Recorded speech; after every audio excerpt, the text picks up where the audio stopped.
Hey guys, and welcome back to War Thunder. In this video, we're going to be doing a review of the P51 Mustang in arcade battles.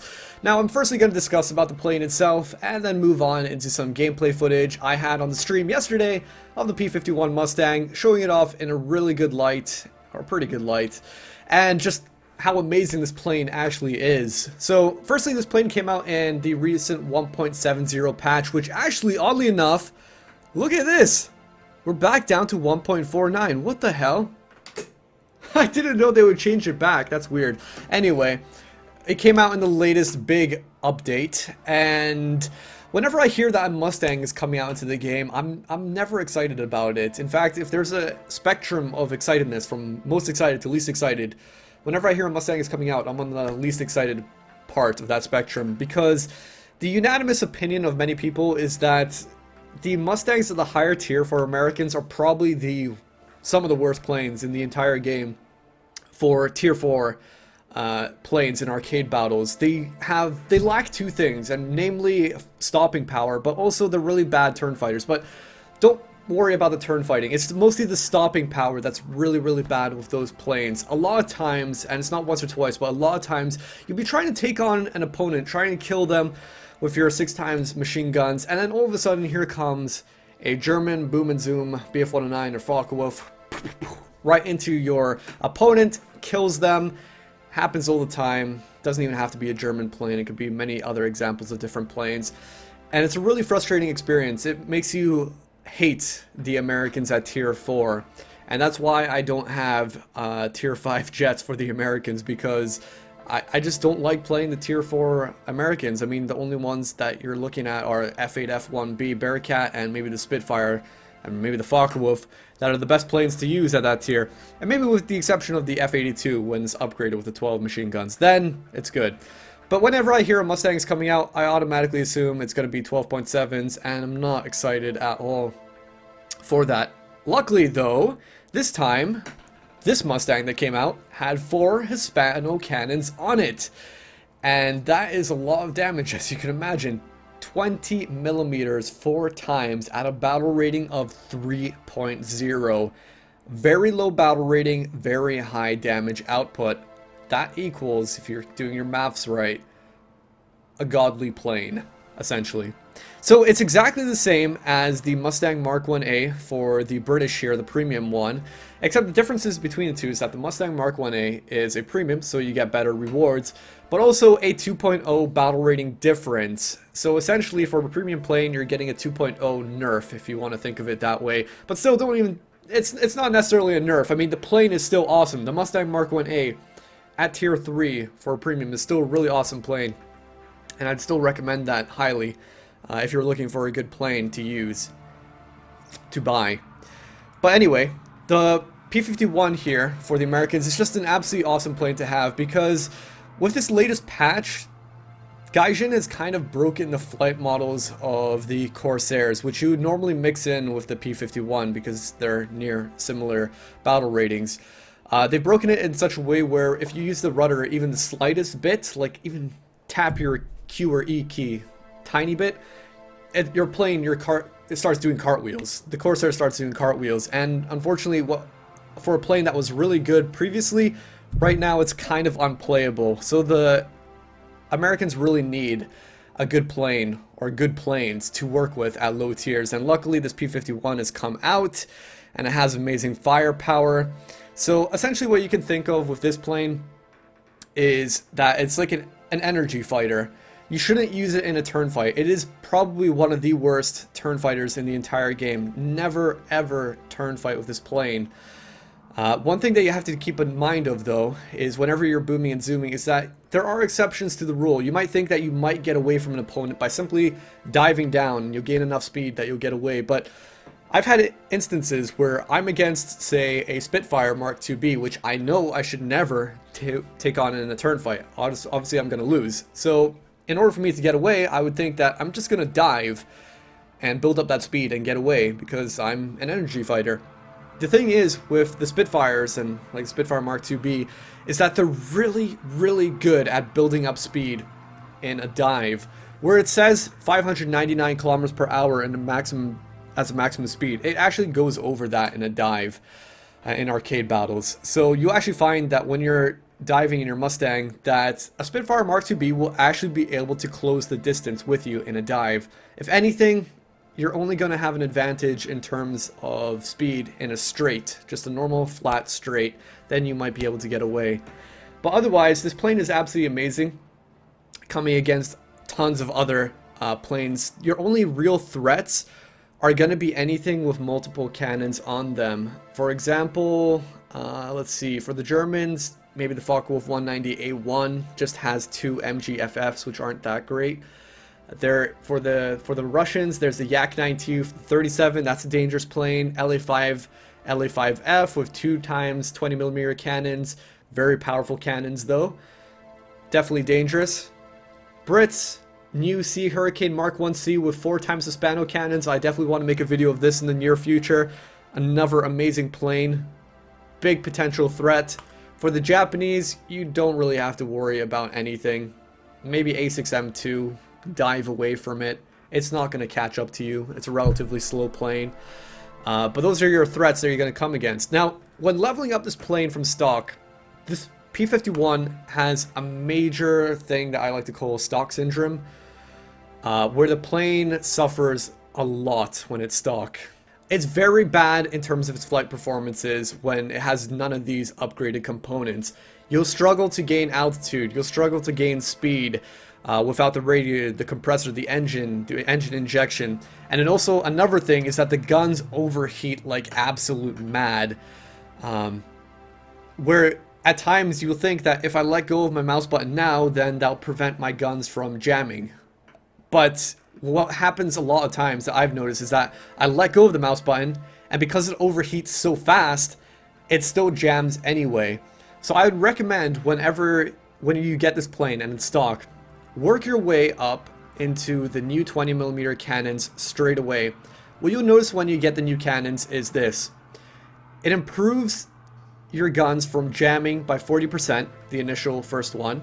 The second one, 120%. Third one, 300%. So that's an exponential increase every new cannon set that you get, new modification. And so it becomes a lot harder to jam your guns with each of these upgrades, and it makes a big difference even just getting this first initial one. So when you first get this plane, I would recommend putting your points into your research into the offensive 20mm and then the new 20mm cannon straight away, and then work your way down the flight performance stuff like the radiator, compressor, engine injection. And another nice thing is that you'll unlock the offensive 20mm, so you can get the air targets belt, which gives you the most damaging components. Lots of high explosive components within it. Default is not too bad, you'll still be able to kill stuff in there, but notice that there's practice and a tracer shell. So half the components actually do damage, the high explosive. Definitely get the air targets where possible. Another thing to mind is that you have 500 ammo, which sounds like a lot, but for this plane, it goes through it very, very quick. Look at this 1 second burst mass, 5.17 kilograms per second. Holy shit. That's a lot. You go through your ammo very quick, so I'd recommend getting this plane out on a crew with fast reload speeds, and also possibly acing this as well. At least, at the very minimum, get expert. Once you've got maximum reload speeds, experted crew, then you'll have 15-second reload time. Okay, that's not too bad. If it was aced, it'd be 12 seconds. The reason why I would say get at least, or I would recommend getting aced, is because I've had instances where I've gone into a head-on and I've been reloading, and if I had that aced crew with that -3 second bonus, whatever, on the reload speed, then I would have been able to do that head-on. I would have been able to kill that opponent. But because I didn't, and because my crew is experted, then I had to, unfortunately, dodge that head-on or whatever. I couldn't kill that person in time because of that extra 3 seconds on the reload. So if you can ace it, it's definitely worth it with this plane. Very, very powerful. An amazing plane all around. And highly recommend getting this if you're working your way down along the line for the Americans. But alright, so now I'm going to show you some footage that I had on yesterday's stream with the P51 Mustang. I hope you guys enjoy. Alright, what do we got to come up against? We got Typhoon Mark 1B late, that's dangerous. Sea Hurricane, dangerous. Firefly? I actually don't remember what the armament the Firefly has. I'm not sure if that's dangerous or not. But mainly just two planes that are really dangerous. A6M2 could possibly be dangerous. Possibly. As long as I don't play stupid. Right, I need to break off to the side. Because look what's coming this way. A whole group. Fuck that.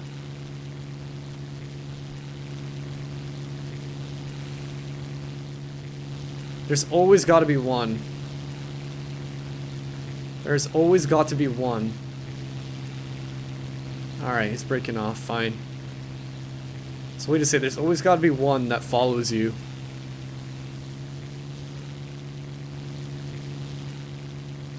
Okay, probably gonna go for this B100. Ooh, no.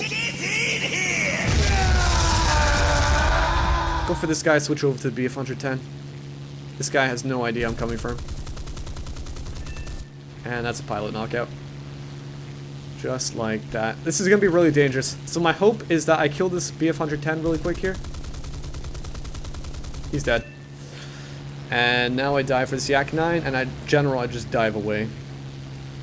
I don't know if I can outspeed a Firefly. Everyone, get in here! Let's get this Yak-9 really quick. No, missed. Potato. Fly away. Leave my teammate to die.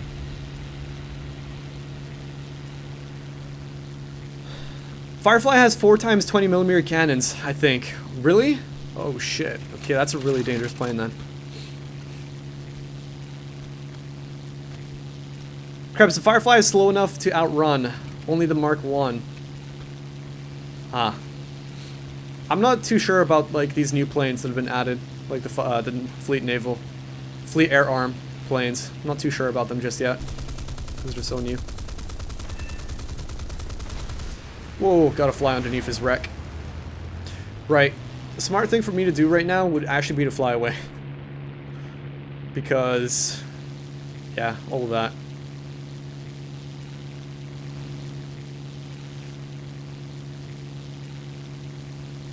If I'm feeling greedy, I can go in, but I'd be at a low altitude. I never want to engage at a low altitude.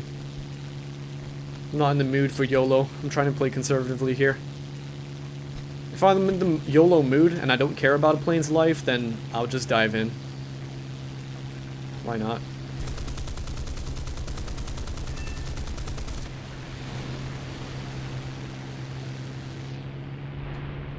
Okay. Probably finish off this Yak-9. That'd be important. 256 rounds goes by really quick.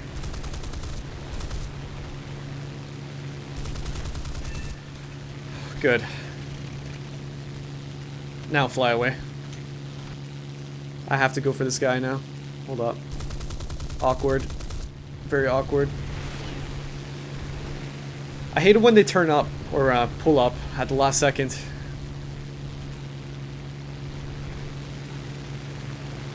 A lot of times you have to try and predict where they're going to be, and if they pull up at the last second, then it's hard. I have to go for this guy. Oh my god. Problem of going head-on like this is I'm very close to dying when I do. And I get close to the enemy spawn. I have to dive away, I have to build up my speed and get the fuck out of here. I'm really in the danger zone right now.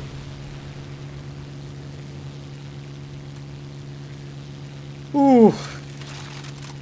There's certain lines, like you have to make an imaginary line on a map. You have to divide it like halfway. And think to yourself, I don't want to cross this line, because if I do, then I get near the enemy spawn, and that's just asking me to die. And I crossed the enemy line, or that line, quite deep. That was pretty deep into enemy territory right there. Let's get this B-25. It'd be easy to kill. Oh my god. Poor A6M2 was caught on fire, chasing after him. Poor dude.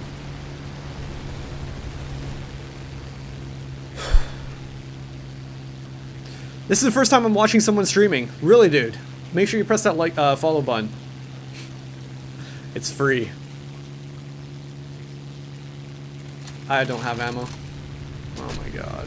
Why did I turn around? I'm still reloading.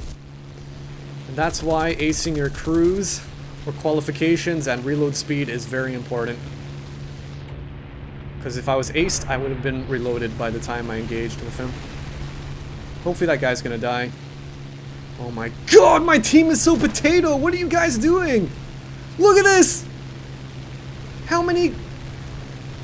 I'm sure you can make like... How could they not kill him by now?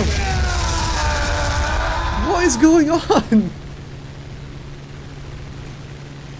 You know that joke, like how many how many Polacks does it take to change a light bulb? Like how many teammates does it take to shoot down an enemy?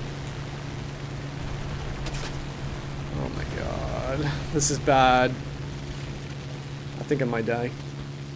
I'm gonna just try to pussy out and run away and hope my teammates act as bait. They are. Yeah, see, this guy's got the right idea. This guy's smart. This guy is smart. He must be if he's playing Japanese. Just run away. Oh my gosh. Run, run, run, run, run.